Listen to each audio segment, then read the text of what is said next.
बैठी जीवनशैली दिवसेंदिवस वाढतच चालली आहे. 9 ते 5 जॉब, तोही बसून. अभ्यास करायचा आहे, तोही बसून. यामुळे अनेक आजार हे आज वाढत चालले आहेत. मोबाईलच्या अतिवापरामुळे झोपेच्या समस्या देखील वाढत चालल्या आहेत. जवळपास 6 ते 7 तासाची झोप ही हवी असते, परंतु आजकाल तेवढी देखील होत नाही. अनेक जण असे पण आहेत जे नुसत्या झोपा काढतात.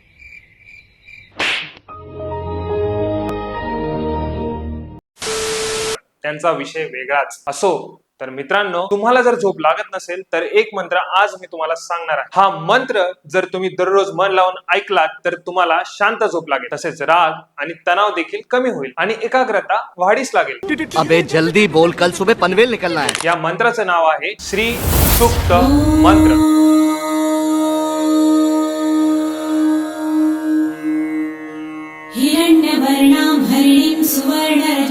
फक्त 5 मिनिटांचा असणारा हा मंत्र आज रात्री झोपताना ऐकायला विसरू नका.